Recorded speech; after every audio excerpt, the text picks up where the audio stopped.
하나님 말씀 봅시다. 창세기 6장 12절부터 21절까지의 말씀입니다. 그때 온 땅이 하나님 앞에 부패하여 포악함이 땅에 가득한지라. 하나님이 보신즉 땅이 부패하였으니 이는 땅에서 모든 혈육 있는 자의 행위가 부패함이었더라. 하나님이 노아에게 이르시되 모든 혈육 있는 자의 포악함이 땅에 가득함으로 끝날이 내 앞에 이르렀으니 내가 그들의 땅과 함께 멸하리라. 너는 고페르 나무로 너를 위하여 방주를 만들되 그 안에 칸들을 막고 역청을 그 안팎에 칠하라. 내가 만든 방주는 이러하니 그 길이는 300규빗, 너비는 50규빗, 높이는 30규빗이라. 거기에 창을 내되 위에서부터 한 규빗에 내고 그 문은 옆으로 내고 상중하 3층으로 할지라. 내가 홍수를 땅에 일으켜 모든 생명의 기운이 있는 모든 육체를 천하에서 멸절하리니 땅에 있는 것들이 다 죽으리라. 그러나 너와는 내가 내 언약을 세우리니 너는 내 아들들과 내 아내와 내 며느리들과 함께 그 방주로 들어가고 혈육 있는 모든 생물을 너는 각기 암수 한 쌍씩 방주로 이끌어들여 너와 함께 생명을 보존하게 하되 새가 그 종류대로 가축이 그 종류대로 땅에 기는 모든 것이 그 종류대로 각기 둘씩 내게로 나아오리니 그 생명을 보존하게 하라. 너는 먹을 모든 약식을 내게로 가져다가 저축하라. 이것이 너와 그들의 먹을 것이 되리라. 노아가 그와 같이 하여 하나님이 자기에게 명하신 대로 다 준행하였더라. 아멘. 예수님께서 마태복음에 이런 말씀을 하셨습니다. 누구든지 나의 이 말을 듣고 행하는 자는 그 집을 반석 위에 세운 지혜로운 사람 같으리니 비가 내리고 창수가 나며 바람이 불어 그 집에 부딪히되 무너지지 아니하나니 이는 주초를 반석 위에 놓은 까닭이요. 나의 이 말을 듣고 행하지 아니하는 자는 그 집을 어디에 지은 사람 같다?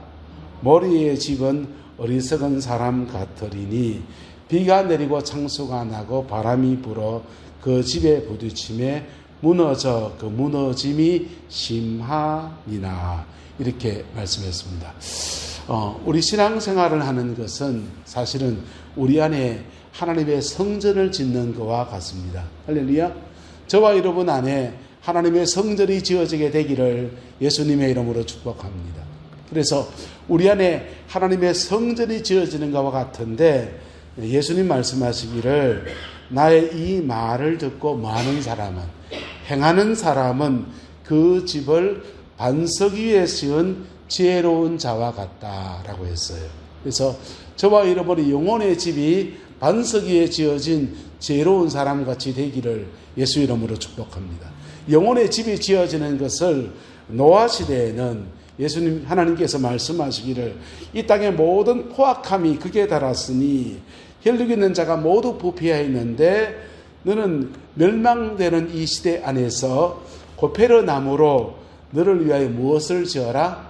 방주를 지어라. 방주를 지어라.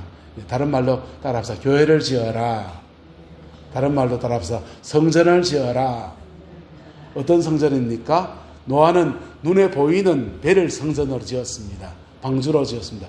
구원의 방주로 지었어요. 그래서 모든 멸망당하는 속에서 그와 8 식구들이 모두 구원을 받는 은혜를 입었습니다. 이 노아의 방주를 만들었는데 길이가 300규빗이고 너비가 50규빗이에요. 넓이와 길이를 가지고 요 똑같이 만든 배들이 전 해상의 바닷가에 많이 떠다닙니다. 뭔지 압니까? 컨테이너선입니다. 컨테이너가 꼭 요 규격 사이즈예요. 물 위에 던졌을 때 300규빗, 50규빗, 30규빗 요 비율로 하면 물이 가라앉지 않습니다.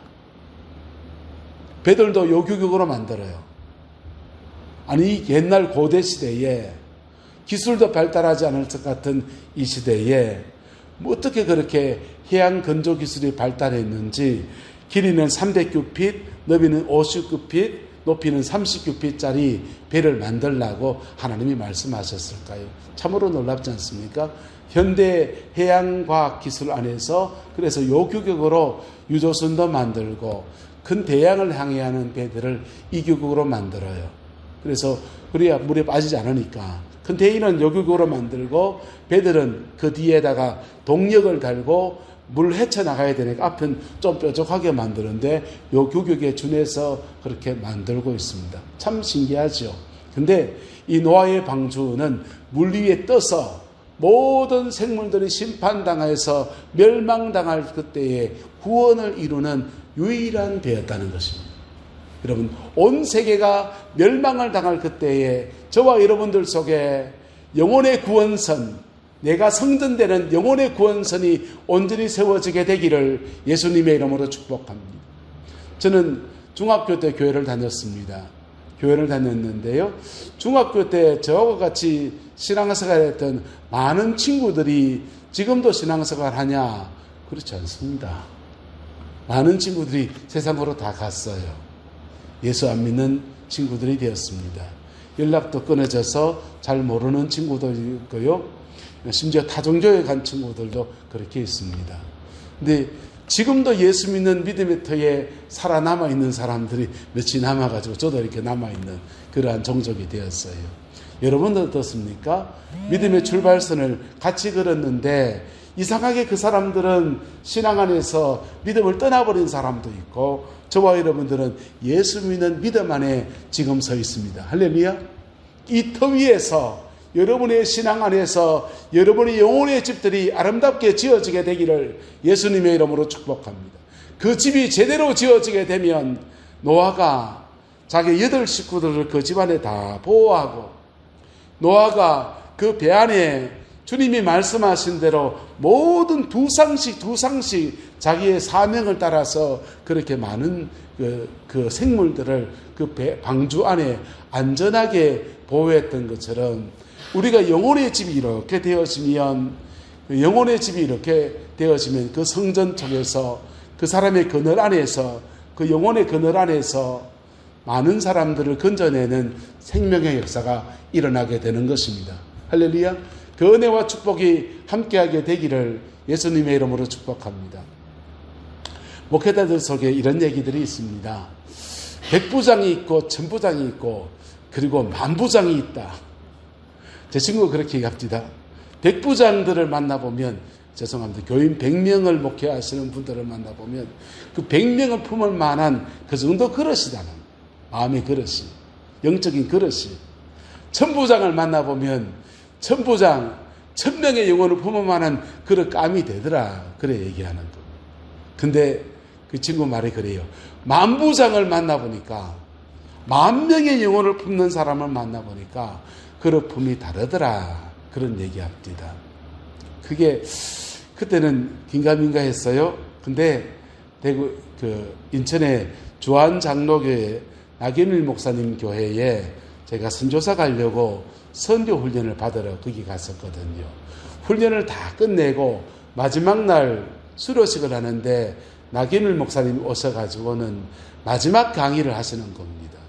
마지막 강의 교환이 있는데 교환 집어 던져놓고는 자기 간정 얘기하시는 거예요. 간정 얘기하는데 워낙에 큰 어른이 말씀하시니까 다들 귀가 솔깃해서 듣고 있었습니다.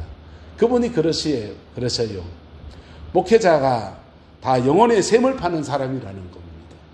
영혼의 샘을 파서 성도들에게 은혜의 영적인 물들을 나누어 주는 사람인데 지표수는 안 돼 이러시는 거예요. 지표수는 안 되고 안반수여야 돼. 그래 말씀을 하시더라고요. 그리고는 그 강의를 쭉 하는데 정말 마음에 와닿게 그렇게 말씀을 하셨어요. 그래, 감동을 받았습니다. 맞아. 나도 기도의 깊이를 더해서 지표수가 아니라 안반수를 뚫는 사람이 되어야 되겠다. 그런 결단을 했습니다. 근데요, 이분이 다른 사람이 이제 그 다음 목사님이 설교 끝내고 내려가시고 다른 사회자가 와서 다음 이제 뭐 표창장도 주고 뭐 진행을 하고 있으니까 그러면 보통은 이렇게 왔다가 이쪽 가축으로 나가서 진행에 방해가 안 되게 나가셔야 되잖아요. 제가 어디쯤 앉았냐면 중간쯤 저기 앉았었습니다. 지사님 고다리쯤 앉아 있었어요. 이분이 가운데 길로 쭉 지나가시는 거예요. 가운데 길로 쭉 지나가시는데 제가 모교회 때 그분이 부흥회 할 때 제가 참석한 적이 있거든요. 그래서 그냥 제 옆을 지나가시니 가볍게 목례로 인사를 드렸습니다. 가볍게 그냥 인사를 드렸어요. 그랬더니 이분이 인사를 받으시더니 손을 이렇게 내밀어 주시더라고요. 악수하자고. 손 한번 잡았습니다. 이 손이 그 손 잡은 손입니다. 그렇게 손을 한번 잡았는데 그날 밤에 집사람이랑 저랑 난리 났잖아요. 하룻밤을 꼬박 철야를 하는데 하나도 안 피곤한 거예요. 하룻밤을 꼬박 철야를 하고서 그렇게 피곤하지 않는 거예요. 야, 만부장이 다르긴 다르구나. 여러분, 목사도 영혼의 방주를 짓는 사람이고요. 여러분들도 영혼의 방주를 짓는 사람들입니다. 할렐루야. 여러분의 영혼의 방주 안에 여러분의 가족 식구들은 모두 실을 수 있는 그릇이 되기를 예수님의 이름으로 축복합니다. 목사는 어떻게 됩니까? 우리 내남제일의 모든 성도들을 영혼의 방주에 실을 만큼 영혼의 그릇이 되어야 되잖아요.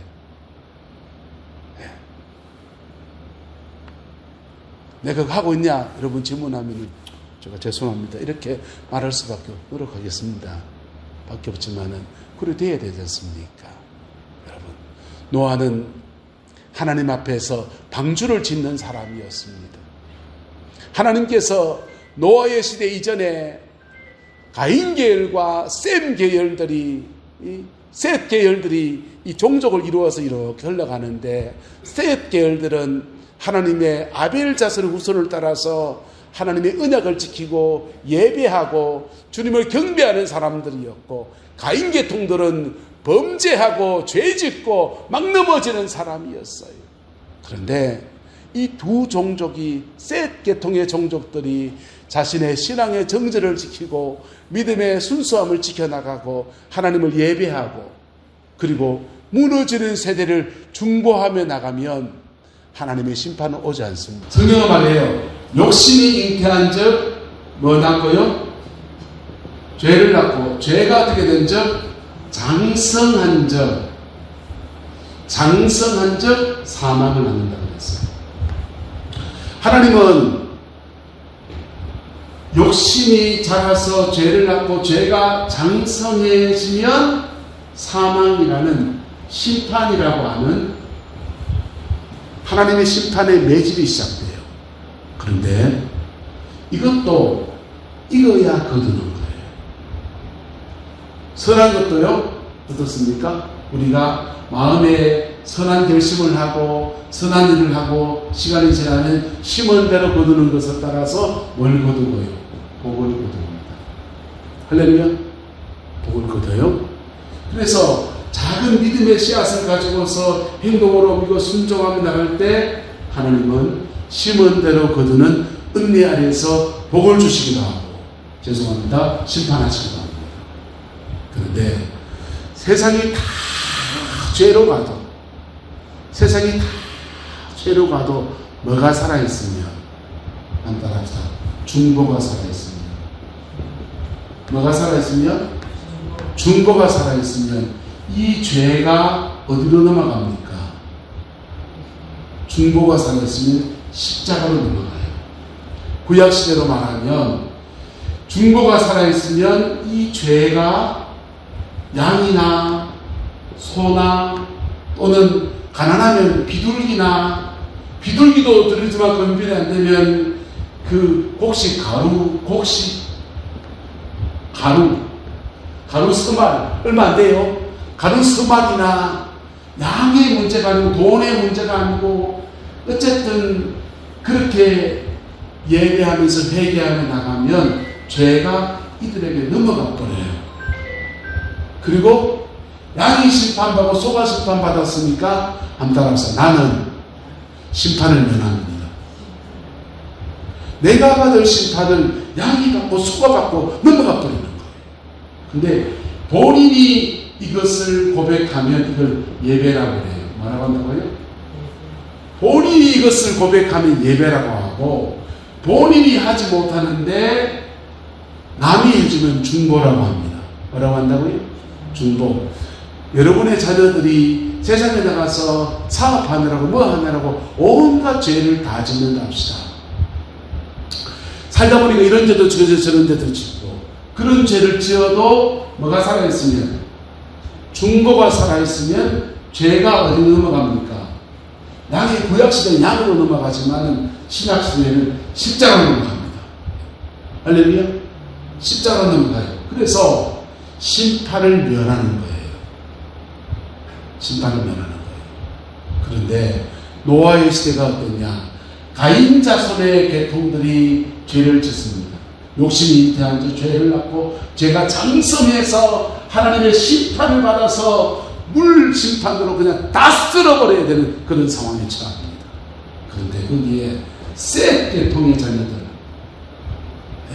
셋 계통의 자녀들도 그들이라도 믿음을 지키면, 믿음을 지키면 하나님이 그들 때문에 이들을 심판하지 않습니다. 소돔 고모라가 왜 멸망합니까? 의인 10명 있으면 건진받는 거예요. 할렐루야.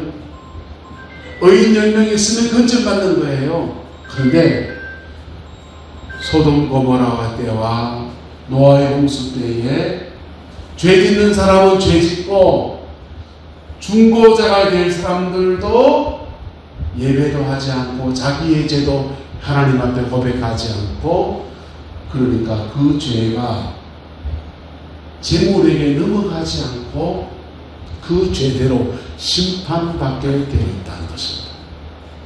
심판받게 되어 있다는 것입니다. 역사를 주관하신 하나님은 동일해요. 지금도 마찬가지입니다. 우리가 연약해서 넘어지고 죄 지어도요, 중보자가 있으면, 뭐가 있으면, 또는 내가 회개하면, 또는 중보자가 있으면 그 죄가 심판으로 가지 않고 하나님이 새로운 기회와 은혜로 오는 겁니다. 근데 이게 도저히 묵과할 수 없을 정도로 타락했을 때 하나님은 노아에게 뭘 만들라 했냐? 방주를 만들라고 한 것입니다. 더 이상 두고 볼 수 없도다. 방주를 만들어라. 그리고 너희와 너희 가족과 모든 짐승들이 탈 수 있는 그 배를 만들고 그 방주 안에서 남은 씨앗이 있게 하라라고 말씀하시는 거예요. 한번 따라합시다. 신앙의 남은 자가 됩시다. 노아와 8 식구가 남은 자예요. 남은 자고, 나머지는요, 타락함 속에서 그냥 세상 풍파 속에 막 쓸려나가던 사람들을 하나님이 중보자를 붙여서 회개하라고도 하시고, 선지자를 붙여서 회개하라고도 하시고, 중보자를 붙여서 대신 중보하기도 하시다가 그게 그 시대의 시스템이 완전히 다 무너져 버린 거예요. 그리고는 노아의 심판이 다가왔습니다. 여러분, 지금 마지막 때예요. 마지막 때여서 노아의 때와 그 다음에 소돔 고모레의 때와 똑같은 현상들이 오늘 시대에도 똑같이 일어나고 있습니다. 그런데 이 시대에 그래도 소망이 있는 것은 이 시대에 아직도 중보자들이 있다는 것입니다. 할렐루야. 대한민국에 아직도 소망이 있는 것은 아직도 깨어서 기도하는 교회들이 있고 주의 종들이 있고 그들이 중보의 기도를 올려드리고 있다는 것입니다. 할렐루야. 그 안에서 하나님이 심판을 유예하시고 하나님의 은총 속에 서버가는 아름다운 은혜를 베풀어 주시고 있습니다. 그런데 어느 시간 지나면 주님이 심판의 칼을 확 되돌릴 수 있어요. 그럴 때 마치 촛대가 옮겨지는 것과 같은 일들이 일어납니다.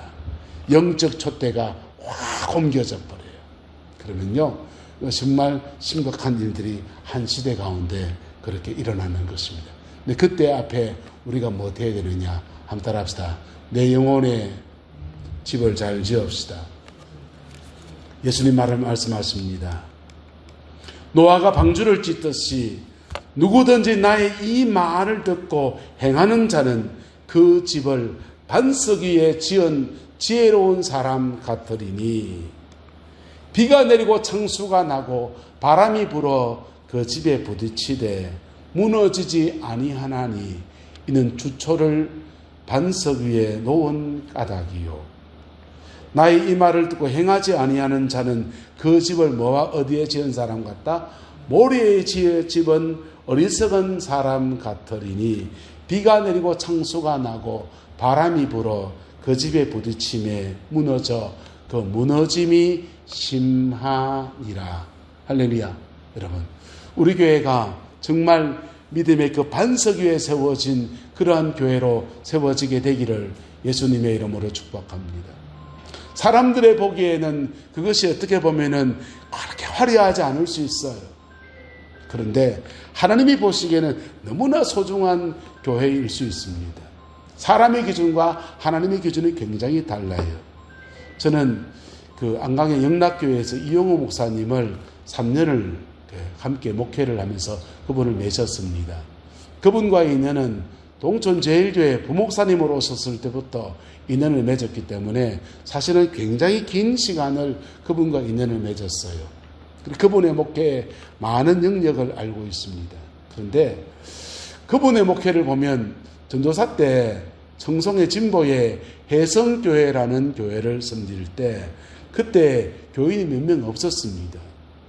몇 명 안 되는 교인, 새벽기도에 사모님하고 목사님하고 그리고 할머니 한 2명하고 그리고는 한 명 청년이 나오는데 박순애라고 하는 청년 한 명이 그 교회 새벽기도에 나오는 겁니다. 교회가 너무 가난하니까 목사님을 못 모시고 전도사님을 맺어서 목회를 하는 교회. 이용호 목사님이 전도사님 때 그 교회를 섬겼습니다. 전도사 때 그 교회를 섬기다가 재정이 열악하고 이분이 목사 안수를 받을 때 됐으면 내가 전도사 안 하고 그만 조그마한 시골교 안 있고 도시에 동촌제일교회에 와서 부목사 하겠다 해서 동촌제일교회에 왔습니다. 그 부목사 때부터는 제가 이제 매시고 목회를 같이 배웠고 같이 교제를 했기 때문에 그 연역을 쭉 알아요. 그런데 동촌제일교회 부목사하고 안강의 영락교회 담임 목사님을 하고 교회가 커지는데 50명 교회가 400명이 넘어가는 교회가 됐어요. 영락교회가. 그런데요, 그 목회 여정 안에서 정말 이분이 제자를 길러내는 목회를 언제 했느냐? 영락교회 때도 한 것도 아니고 동촌제일교회에서도 한 것도 아닙니다. 진보의 해성교회 조그마한 시골교회에서 박순애 전사 한 명, 그 한 사람 길러낸 게 그분이 제자 길러낸 목회예요. 근데 그 한 명이 그 제자가 대한민국 최고의 간증 강사인 거 압니까? 대한민국 최고의 간증 강사가 돼서 전국을 다니면서 간증 집회 다니면서 사람들의 심령에 불을 던지는 그러한 사람으로 세워져 있어요. 그 박순애 전사가 청송진보의 해성교회를 추석하면서 그 진보의 그 교도소의 부흥운동에 함께 동참해가지고 박순애, 이용호 목사님, 박순애 전사, 이용호 목사님, 그리고 그 안에 박효진 장로님, 이덕진 목사님 이런 분들 중심에 대해서 진보에 있는 교도소에 성령의 불을 던지는 믿음의 사람들로 그래 쓰임받았습니다. 여러분, 우리 교회가 덕천리에 있을 때 그 교회가 그렇게 재정적으로 넉넉하지도 않고 작년 성도가 얼마 되지도 않았을 거예요. 그런데 그때 죄송합니다. 돈 안 되는 청소년들이 바글바글 해가지고 그 아이들 불 던지고 은혜 받고 그랬던 사람들이요. 여러분, 대한민국 교회에 꽤 많이 흩어져 있습니다. 덕천교회 시절에 돈 안 되는 청소년들을 그 영혼들 속에 영적인 집을 짓던 교회가 우리 교회였습니다. 할렐루야. 그렇게 집 지어진 청년들이 장성해 가면서 여기저기 흩어져서 이곳저곳에 살아가는데 가는 곳곳에서 믿음의 씨앗을 퍼뜨리고 있는 많은 분들이 계시고 그분의 제자의 제자들이 흩어져서 또 좋은 목회를 하는 분들이 참 많습니다. 캐나다에 가 있는 이종진 목사님이라는 분이 계신데요. 그분이 누구 제자냐 하면 최경식 목사님이 이쪽에 무슨 교회였죠? 석장교회 전도사 시절에 거기 학생이었습니다. 경주 공고 학생이었는데 거기 은혜 받고서는 받은 은혜에 따라서 신학교 가서 목사 훈련 배가지고 지금 어디 가 있냐, 캐나다 가서 이민 목회 너무너무 아름답게 잘하고 있는 그런 목사님이 되어 있고요. 그렇게 이렇게 곳곳에 흩어져서 하나님의 그루터기들을 만들어가는 겁니다. 여러분, 보고만 해서 옳은 제자 하나 길러내는 것, 할렐루야. 저는 그것이 그 한 명 길러내는 것이 수만 명 교인을 거두는 것보다 더 아름다운 일이라고 저는 생각합니다. 목사로서. 우리 교회가 그런 교회가 되기를 소망합니다. 말씀 위에 반석 위에 서서 거기에 튼튼한 집을 짓듯이 그렇게 말씀의 기초 속에서 기도하면서 사람을 세워가는 그러한 교회 되어지기를 소망합니다. 어디에서 승부를 걸어야 되느냐?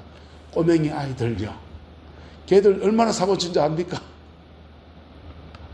그 꼬맹이 아이들요. 그래 사고치는 아이들 속에서 하나님의 사람들을 만들어 나가는 그 기쁨이 우리 가운데 충만하게 되기를 소망하고, 특별히 여러분의 가정 안에, 여러분의 영혼 안에 영적인 집들이 지어지는 은혜가 있게 되기를 예수님의 이름으로 축복합니다. 마지막 말씀을 한 번 더 말씀드리고 나누고 끝내겠습니다. 고린도전서 14장 4절의 말씀이에요. 같이 읽어다 시작. 방언을 말하는 자는 자기의 덕을 세우고 예언하는 자는 교회의 덕을 세우나니, 이렇게 덕이란 말을 사용했습니다. 방언 기도를 하는 사람은 자기의 덕을 세우고, 옛날 성에 자기에게 유익하고, 예언하는 자는 교회에 유익하고, 이렇게 말했습니다. 근데 유익하단 말, 덕이란 말은 사실은 모호한 번역이에요. 이 덕이란 말이 헬라어로는 뭐로 되어 있냐면 오이코도메오라고 되어 있습니다. 오이코도메오란 뜻이 무슨 뜻이냐 한번 따라합시다. 집을 짓다. 그래서 이 직역하면 이런 겁니다.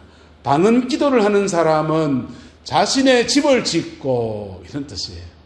방언 기도하면 집 지집니까? 아니고, 방언 기도를 하는 사람들은 자신의 영혼 안에 영적인 집이 지어지고, 이런 뜻입니다. 그리고 예언의 은사를 가진 사람은 그렇게 한 명 한 명 그리스도의 몸 안에서 지어진 그 집들을 엮어서 공동체, 그리스도의 몸을 만든다, 이런 의미입니다. 그러면 이 방언 기도만 영혼의 집을 짓는 겁니까? 아니요.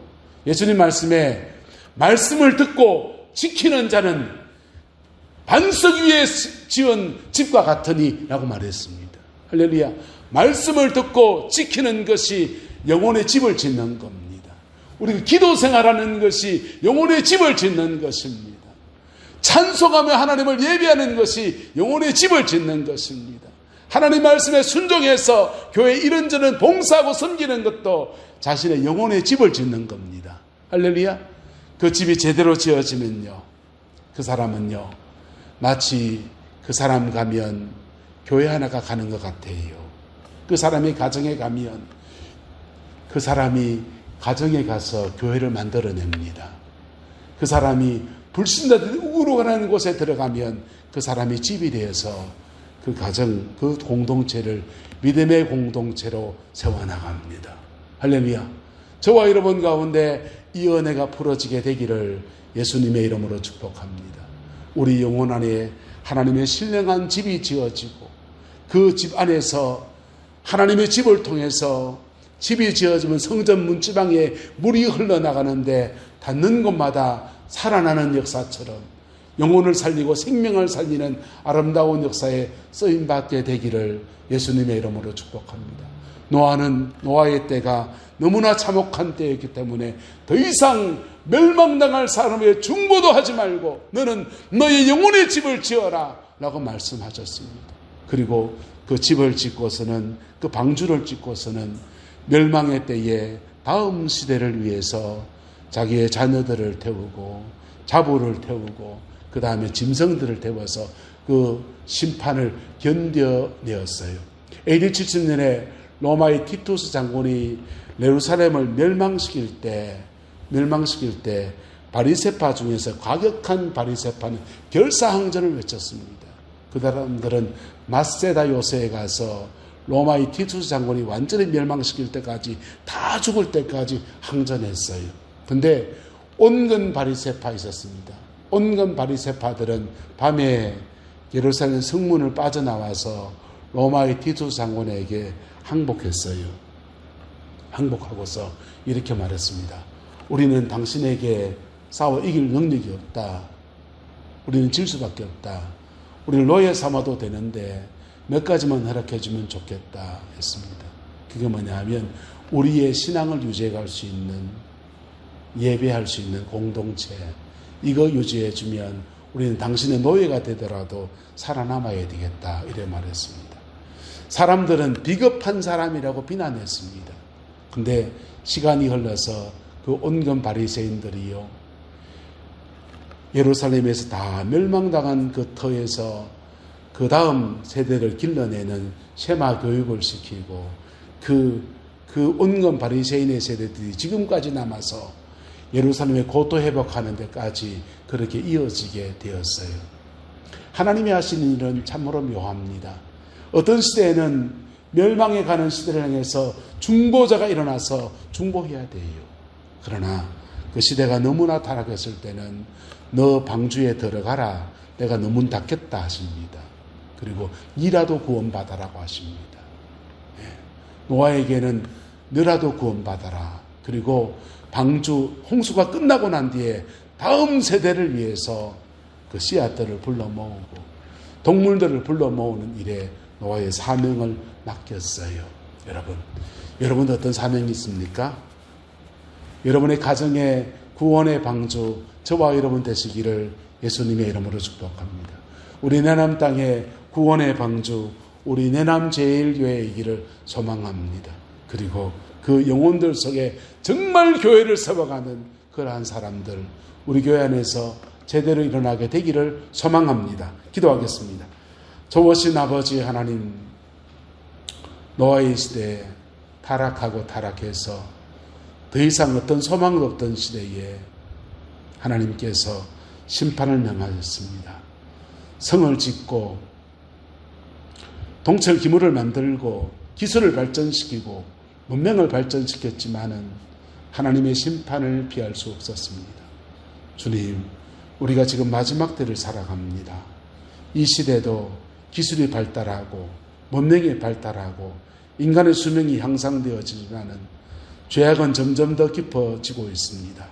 이러한 때에 우리 교회가 참으로 노아의 방주와 같이 구원선의 역할을 감당할 수 있도록 은혜를 다하여 주시고, 아버지 하나님, 각 심령들 속에 영혼의 집이 지어지고 신령한 성전으로 세워지는 아름다운 은혜가 있게 우리 하나님 주장하여 주옵소서. 여호와께서 참된 교회의 표상을 우리 교회에 허락하여 주시고 우리 각자의 심령 속에 허락하여 주셔서 하나님의 영광을 이루어내는 교회로 하나님 주장하여 주옵소서. 주께서 함께해 주시기 원합니다. 예수님의 이름으로 축복하며 기도드리옵나이다. 아멘.